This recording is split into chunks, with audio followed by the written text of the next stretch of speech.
You said something that struck me earlier. You said men figure things out before talking. And I was like, wow, yeah, but women, we actually talk to figure things out. So we have different ways of communicating, and I think we need to understand how we both communicate so we can find a common ground. Yeah, what's interesting about that, and again, personal experience, what's interesting about that is like, yeah, I knew there was something wrong, and I kind of had an idea what was wrong, and I needed to talk about it, but no, I needed to come up with the answers for myself on my own, and now I could engage in that conversation. Well, that doesn't work, because women want to have that conversation, and men, when they're talking about a bad day, men like responsibly just they want to tell them what to do. No, they don't want to know what to do. They want you to shut up and just listen. And the other way around, when a man goes silent, when I went silent, a woman's reaction is really interesting, in the sense that they will say anything, they will do anything, they will, whether it's hurtful, whether it's not, it doesn't matter. They just want a reaction. They don't care what it is. They want to know that you're alive, that you're awake. And they'll do and say some very interesting things, and then we either get defensive and we lash back, or we shut down even more. Well, I shut down. So, and at that point in time, the woman is living with a ghost, and then she has to make the decision to leave, and then we wonder why. So, that's that kind of path, and then frustration turns to resentment, and then resentment turns to something more than that. But once you get to that point, then there's some really serious work to be done. So if you can tackle the point at resentment, then you have a better chance of understanding each other. But what you said is so true. Like we both speak English, but we're on different planets when it comes to trying to verbalize that. And men are a lot less confident, if I can say that, about talking about emotional stuff and their feelings than women are. And women are pretty good at that stuff. And if we would just open our eyes and get into the present moment and be present and listen, a lot of us could learn a lot from that, from women, and how to express ourselves, because that's huge. Yeah, wow, listening, I think listening should be a skill that is taught in school. I mean, so many things, but listening is definitely one of them. Yeah. So many people think they are listening while they are just waiting for the good moment to intervene and say their stuff. Absolutely, and it is like, I use the word competency, but hearing and listening are two different things. Yeah. And in order to listen, you need to be, number one, be quiet. I think my grandmother told me that's why we have 2 ears and 1 mouth. You should be listening twice as much as you should be talking, and which is true. But you get to the point where there's different kinds of listening. If you're listening and like you just said, the other person has said something, and now you're formulating an answer in your mind, and you're not even listening to everything else that she's saying from that point. So you're actually creating a rebuttal to what she's saying. But if you can still your mind and just totally 100% listen and sort of put aside all the distractions around you, that is very powerful. And part of that also is like, good listening is kind of, and we do this in coaching and stuff, is like, okay, you're kind of not repeating, but you're feeding back what that person is saying, and they get the idea that, wow, okay, this person's really listening to me, because they're understanding what I'm saying. So knowing somebody and understanding somebody is two different things. So we just need to get to the listening and understanding part, and that makes a big difference. But this. Yeah, but we can never tell it enough. No, you're right. That so many times. And to your listening point, you're absolutely right. It might be like the 4th or 5th or 10th or 15th time that somebody's listening to the same message, and then the penny drops. They finally get it.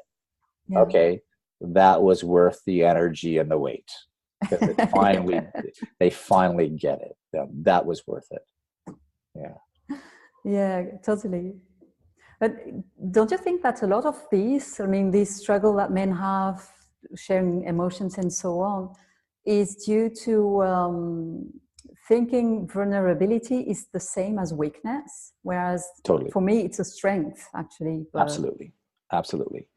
Like I said, I would recommend Brene Brown reading to every guy on the planet, because she talks all about that stuff. And it's about embracing shame because they're not as good as society tells them they should be, or they're something less than they've been led to believe to be by mentors and their parents or teachers and all these types of things. So yeah, it's, and that's where I was. I mean, vulnerability, hey, no way. I'm not letting anybody get near me. I'm not letting anybody near my heart. Okay. And, and I'm not going there. But when you do, two things happen. You become very empowered, because there's so much substance to actually opening your heart up. And that creates a pathway for personal growth and better mental well-being as a result, if that all makes sense. So for men, it's a huge first step. It really is. However, a journey of 1,000 miles starts with one step. So once you keep taking those steps, one after the other, and then you realize, and then myself personally, I'm in such a better place now than I was 3 years ago. But everybody needs to, it's not right or wrong. I mean, everybody needs to find that formula that works for them. Right. I mean, and you know this as well. Like, a lot of people respond to NLP. Some people respond to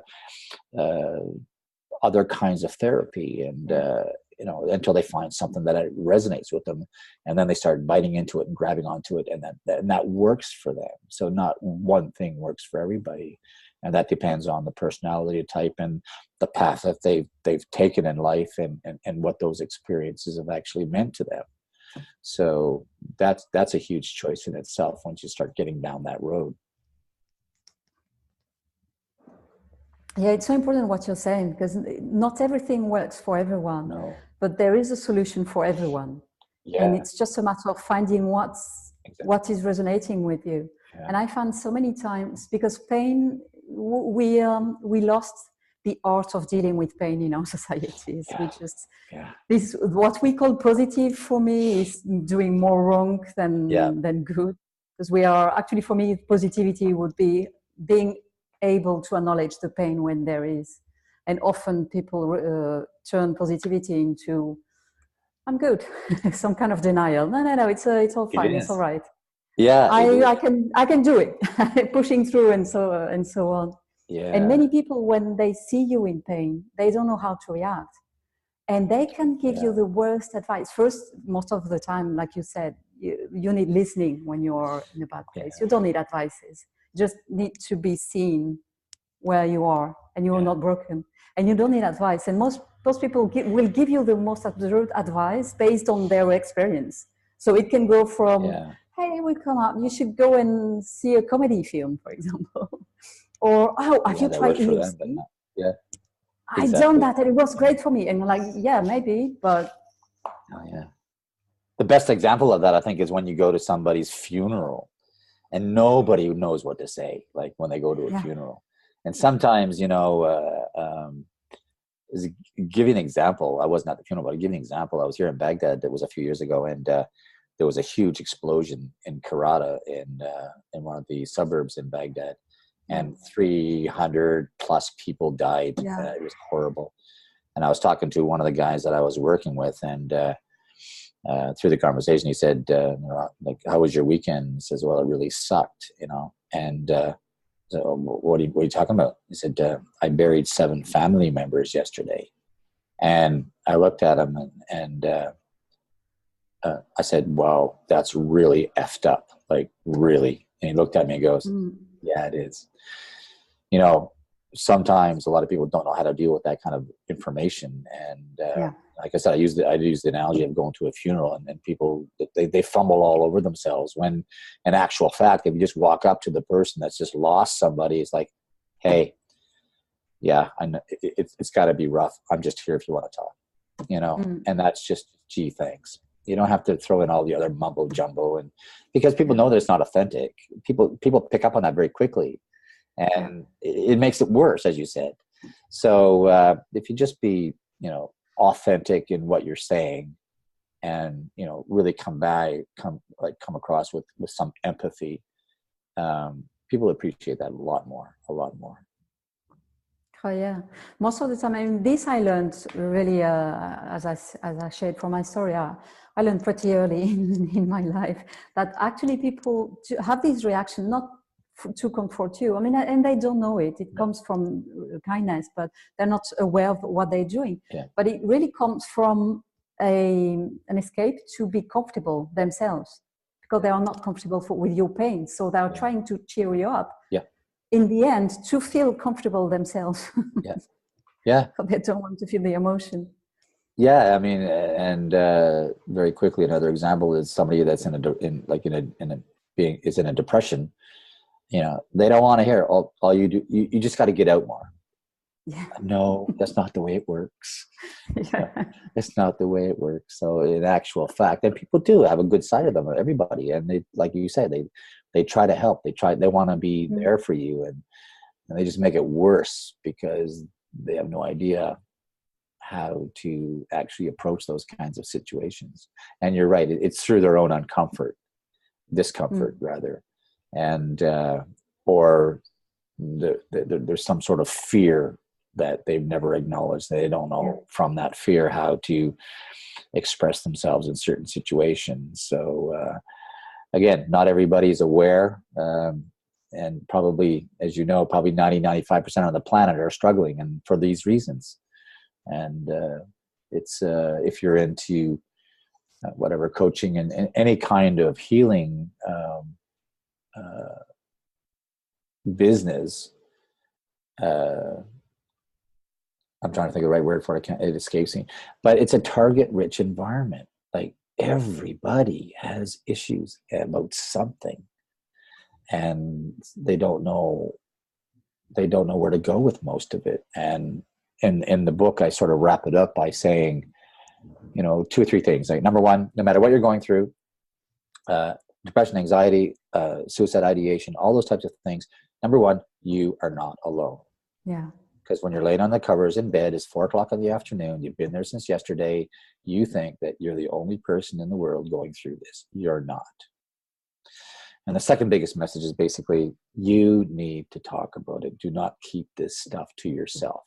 I don't care if you talk to a 1-800 number, or a stranger, or your best friend, or your partner, or your dog. I don't care. Talk about it, and listen, and be aware of what you're saying when you're talking about it.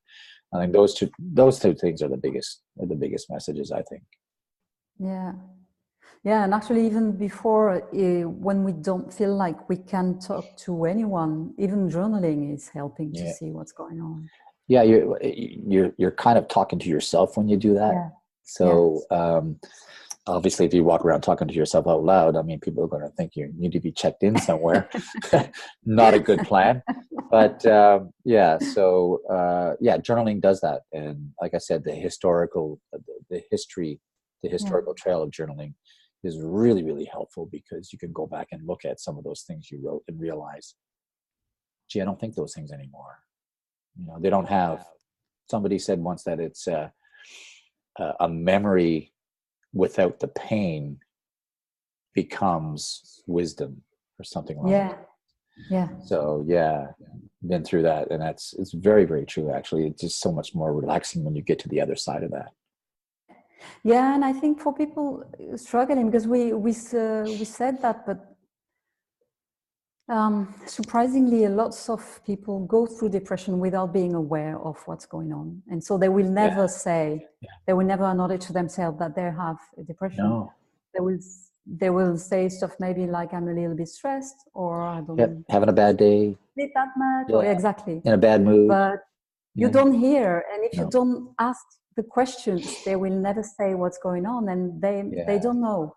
So journaling can be a way as well to become aware of that, because I don't know, if it's the 19th day in a row you write, I'm not feeling well and I'm not sleeping, and you have a record of that, and you can go back and say, wow, I've been feeling that for 3 months now. Maybe there is something. Maybe it's not just a bad day.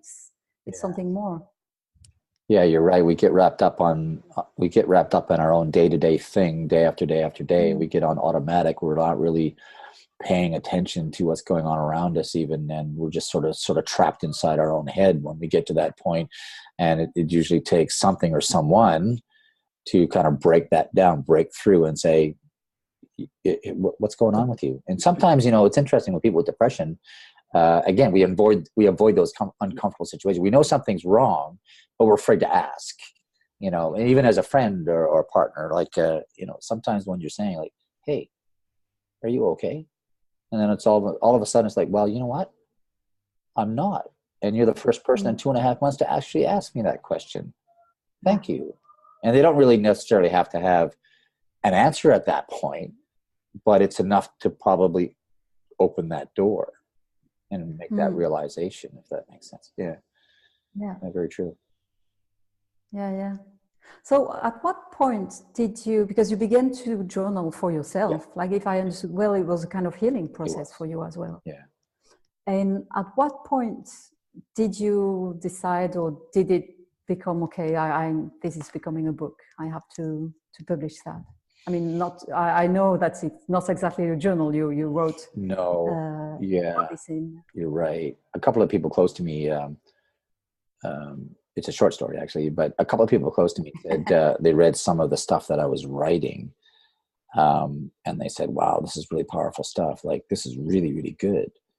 And whatever. I mean, lots of people are very, very good writers, and you never think yourself, again, this is the whole thing about being kind to yourself. You never think of that, what you're writing is like any good or not. And, and then when that kind of seed kind of started to germinate, and I was doing it randomly, haphazardly, and then I had to put all these pages out on the floor in my apartment, and I had to then go through it geographically and put it all together. and I put it all together, and then and then some people make the mistake, okay, well, I can make this better, and you can do that for years and years and years and never publish the book. I mean, again, somebody else said once that publishing a book badly is better than publishing a good book that was never done, if that makes sense. So, it's better to go through that process, and it is a learning process. So a friend of mine his wife was visiting. She worked in the publishing industry for about 19 years as a representative.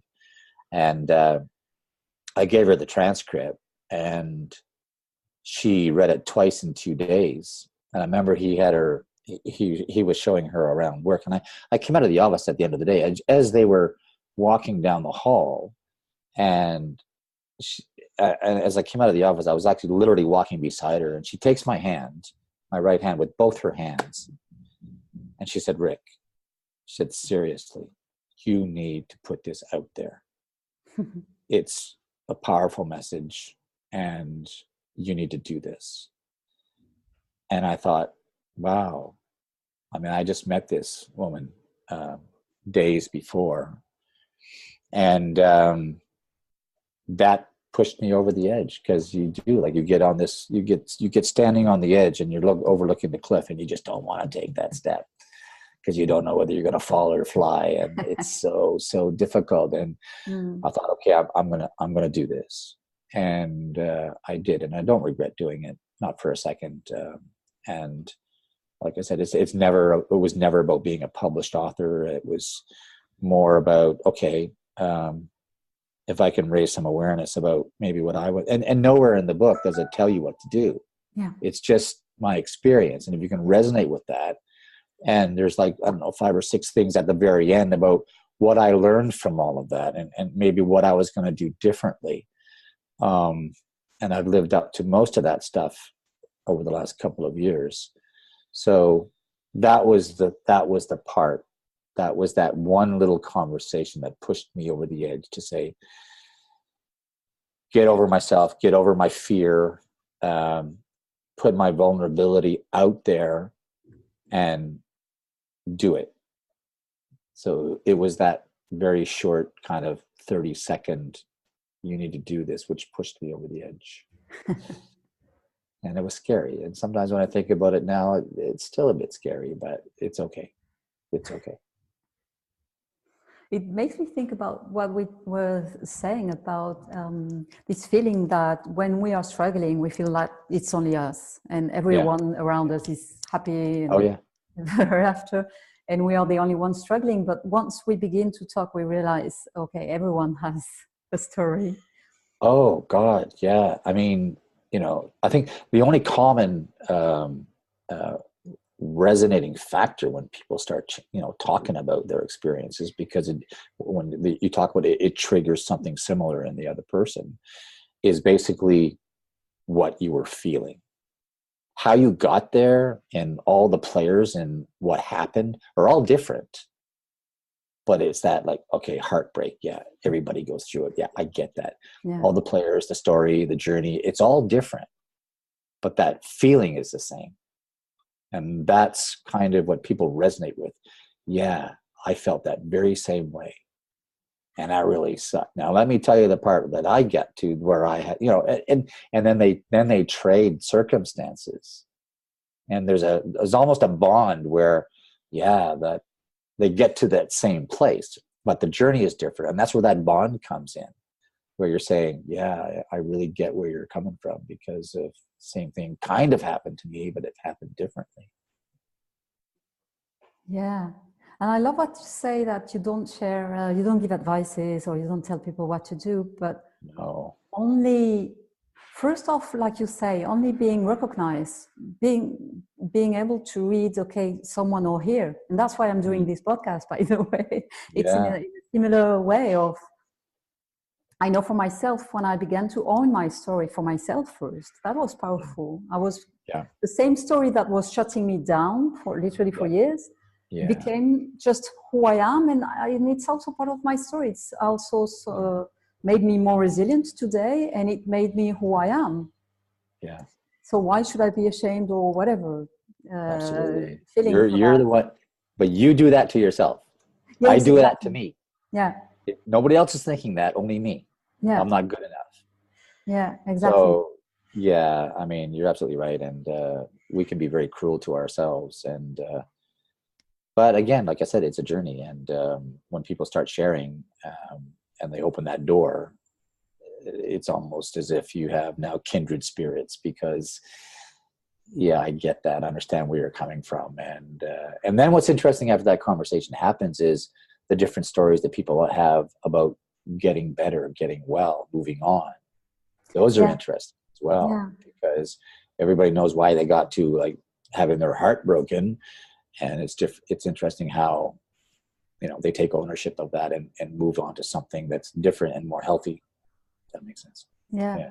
And again, because we shared a lot about how you can be in a very bad situation and not seeing that, or not wanting to see. And so hearing or reading stories of others can help actually recognize, actually, I'm there. So maybe I could do something about this. But then also the experience of the other person being there and back, or forward, because you're never going back, you're always going forward. So it also, you don't have a choice there. It gives possibilities as well, because often when you're at the bottom of the speak, you don't even see where or how you could get out of there. Yeah. And it's interesting what you mentioned about advice. Like, I'm not qualified to give anybody advice, because the only advice I'm going to give anybody is based on my own experiences, which has nothing to do with them. Yeah. It's just I like apple pie. I can't tell you to go eat apple pie. We're just so different that way. And that's why, not giving advice and telling people what they should do is it's more about, well, like, I did these couple of things that kind of worked for me. I don't know what that would do for you. But some people, in the name of being helpful and supportive, will say, you need to do this, and you need to go see this person. And And it's so damaging, because that even just confuses the person even more. Yeah. Think about the times when somebody has tried to tell you to do. It's like, well, should I do that or should I not? No, maybe, I think I'm on the right track, but then maybe this person's seeing something I'm not seeing. Well, of course they are, because it's based on their life and their experience. So giving advice is not a good thing sometimes. And actually, I love something you said before the interview, where you were saying that the more you were speaking your story, the more you were learning from it, because obviously each day is a different day, and you're telling it to a different person who would have different feedback. So you're learning all the time. It's true. And, sometimes the other person that you're talking to brings out, everybody, I think, brings out a different part of you, I think. And during those experiences, I didn't even realize that I was doing it for the first couple of times. But then I started paying attention to what I was saying. And I was paying attention to how they were responding to what I was saying. And again, like Brené Brown says, like, not everybody deserves to hear your story. Totally. So, it's okay to be be picky and choosy about who you share those things with. And it was interesting that something they would say would trigger something that I had forgotten about or hadn't come to the surface. Yeah. And because, again, they're asking a question based on their own experiences and their own life journey, and that would trigger something that I hadn't thought of. And then I would talk about that and talk my way through that. And I'd drift a bit, because I'd be thinking, God, I never thought about that in that way. So if you pay attention, that's a growth experience in itself. Yeah. So when did you decide, because now you're working on a new project of collecting stories actually, and writing a book based on other people's stories. How did this project came to life? What made you decide that? I don't know the answer to that question. All I know is that, no, quite honestly, and I thought, oh, I love this response. I love this answer, actually. I love the honesty of that. Yeah. No, it's true though. And what I thought about, again, is like, I realized that there's a lot of people out there going through a lot of stuff. And this first book was, my story. And people were hounding me. Okay, when's the next one? What are you going to write about next? And what are you doing this? And and I thought, well, I don't know. And I thought that, as we do to ourselves, I thought, well, the first book was a bit selfish. And I say that proudly because it did help me. It was selfish. So, how do you give back, in the sense that, well, you take that sort of the content out of that first one, which was mine, and then maybe talk to people about what they experienced in similar aspects of their lives. And I thought I would try that. And I talked to a friend of mine. She's a healer. And I talked to a friend of mine, and she blew me away. Like, she sat down, she's very honest. And I recorded it, and she just blew me away. And I thought, holy crap. Like, I thought I had a bad time. Like, this person is just meek and mild woman. And she was so loving and just been through so much. And when I wrote the story, and I sent it back to her, so you need to read this, see if I got all the story right. And then when I sent her back, when she read it, she said, I cried 3 times. And that I wasn't expecting. And then she said, I never realized what a bad place I was in, or fully realized what a bad place I was in. Yeah. And it was really interesting for me to hear my story through another person's eyes, if that makes sense. And that kind of blew me away a bit, and a lot. And I thought, wow, like, maybe I've touched on something here about, people's reincarnations in life, because a lot of people go through that. And just her saying, I was reading my own story, almost removed from it, and it was so emotionally impacting for me that, like, I really loved it. And we made some changes to it. Now, the second story was my daughter. And she, again, like, she's all for, she's taken psychology in university. She's all for, making mental health awareness. And we had that conversation. I said, before we do this, like, read Laura's story. And she read it. And she said, wow, like if my day sucked, I would read Laura's story and my day is not so bad. So, and that's kind of the idea. And then she was willing to share her story with me. And that would have been the first time she talked about that in a number of years, really. And it was hard for her. It was hard for me to listen to it, but we got there in the end. So 2 very powerful stories that I think can like help people move through their life a little bit more, or if nothing else, they can make themselves realize that no, like 2 things. Number one, that again, I'm not alone. There's other people going through my stuff. And number 2, my stuff is not as bad as the other person's stuff. So I shouldn't feel so bad, but I still need to do something about that. Does that make sense? And that's kind of that's kind of how that kind of took on a life of its own a little bit. So, and that's just kind of sort of a thing in progress. Yeah, super interesting. It's also,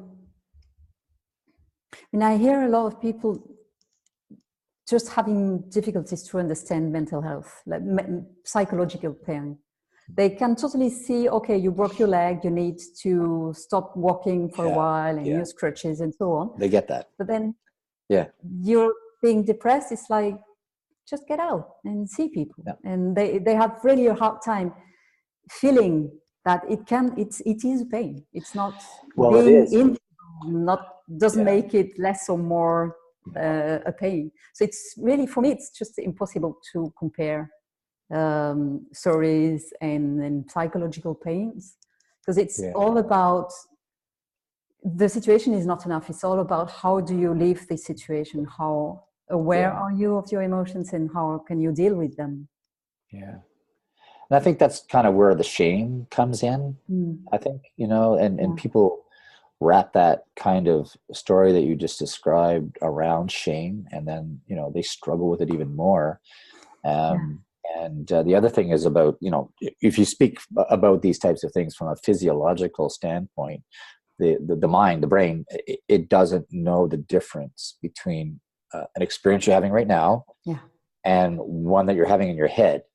The pain centers don't distinguish between physical and emotional pain. It's the same stuff. It's the same chemicals that are kicking out into your body.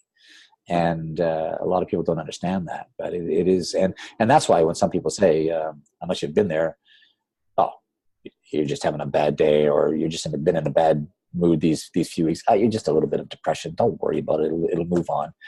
And they don't get the pain part.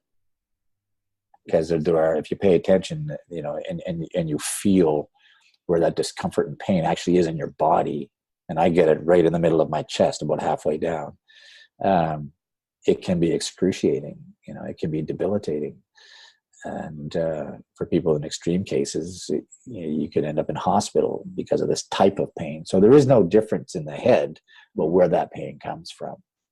So and how to deal with it. But that's that would be the difficult part, because again, they haven't gone out and learned that. They're not aware of that, and they don't know what to do with it until they actually get some help and some direction and some guidance. And have you thought about this? Have you thought about that? Well, gee, no, because we never come up with the solutions to our problems all on our own. It's impossible.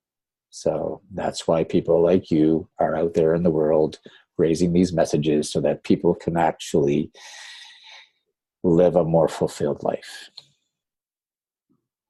Yeah, it's a story of a friend having his glasses on his nose and asking you where his glasses are. You cannot see them because they are just. Yeah, I mean, I've done it. I've been working on the house, walking around with a hammer in my hand, saying, "Where's my hammer?" You're carrying it. Oh, right. Okay. Yeah, it's the world we live in. And I have actually a question about working on that book. Where is the line between, as an enabler of people telling their story, how do you deal with sharing sometimes intimate stories, with still keeping authentic and honest, but at the same time respecting the boundaries of the person sharing the story, so that they don't feel pushed, to share, too much for them, or to go where they don't want to, or so balancing. Boundaries and authenticity at the same time. Yeah, I think people have their own boundaries, whether they're good enough boundaries or they have a lack of boundaries. I mean, that's up to them to decide.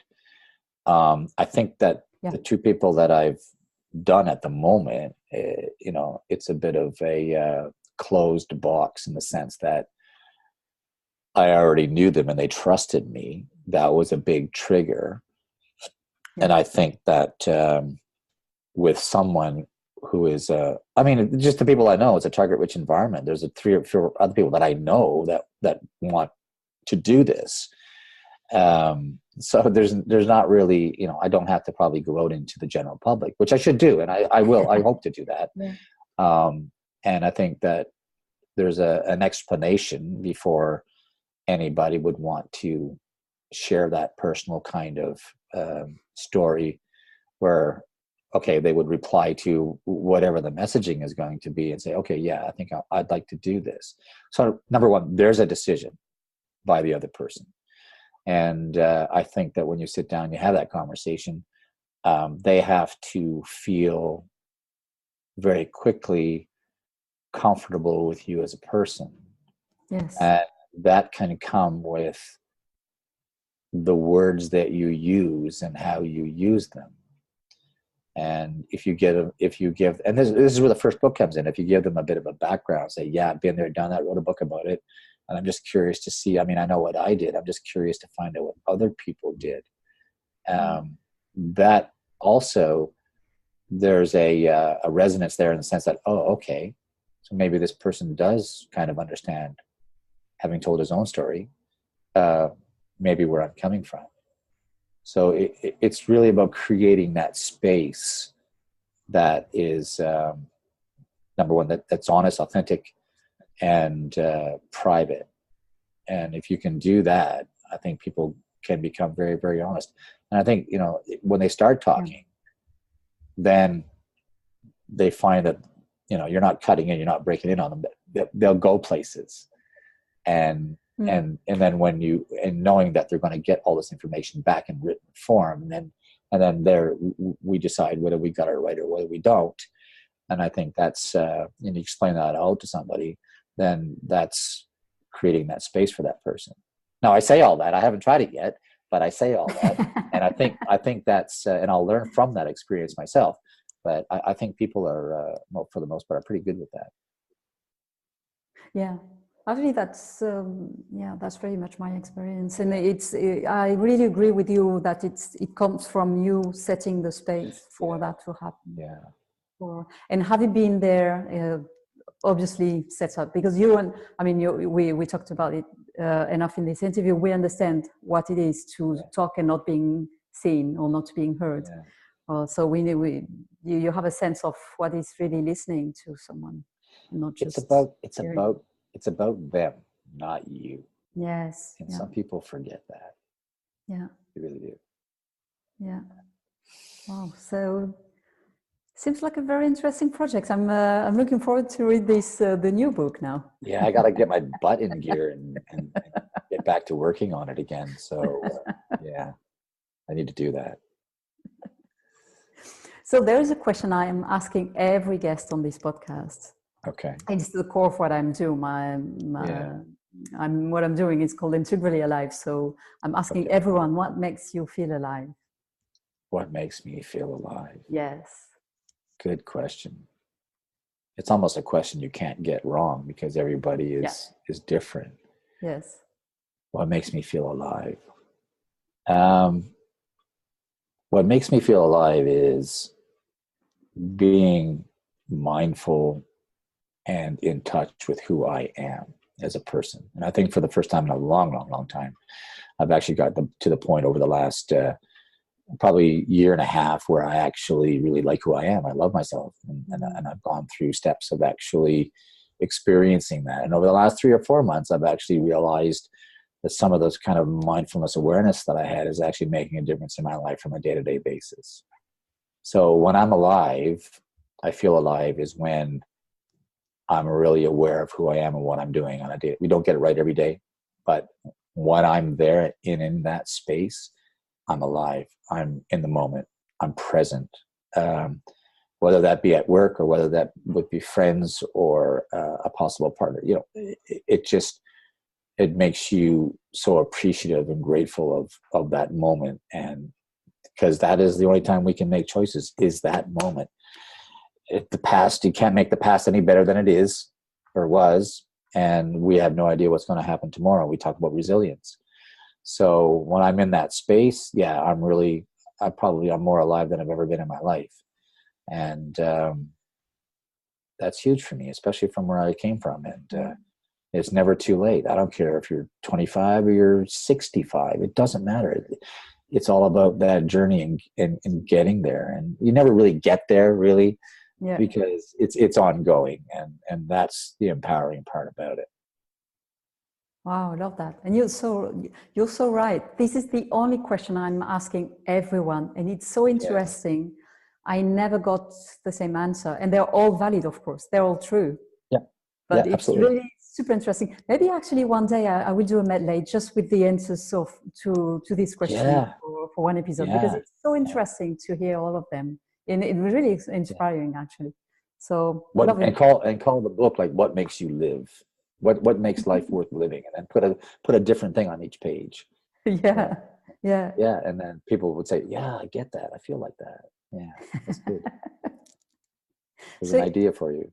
Thank you. Before we part, is there anything that you would like to say and we didn't touch on? Oh gosh, we talked about so many things. Yes. Yeah. Or like a last thought you have and you want to. There's it's a movement in the States, and it's all around suicide ideation and people being much more aware about mental health. And it's their symbol is a semicolon. And actually, I have it right here. I look at it every day, and it says a semicolon is used when an author could have chosen to end their sentence but chose not to. The author is you, and the sentence is your life, which is a very powerful message, because I think we all have choice, and our choices are all in the moment. So the more people can be more aware and in tuned with what they're going through in the present moment, I think that we have always opportunities to respond to something, either that an experience, an event, or a person, rather than reacting. And that space, that awareness space, goes a long way to making your own life fulfilling. And actually, that moment or life of that other person, you do have an impact on that other person. Because if you're in an uncomfortable situation, it takes a reaction to make that situation grow in a negative way. However, if you're responding and you're not going there, that person has no choice but to, okay, let's have that conversation. So I think that's really, really important for people on a day-to-day basis. Just, there's things that happen. People say things to you, and you can feel in your body where that anxiety is building. And if you can recognize that, then you can stop and kind of, okay, breathe, and then your response will probably come to a much more fulfilling experience. Yeah, so true. Yeah. I mean, I want to end this up, but it makes me think about, when we are struggling, we always tend to think this is the end. You were talking about tunnel vision. It's exactly that. It's like, oh, this is the end. It will always be like that. Yeah. And it's really difficult. But it is never the end.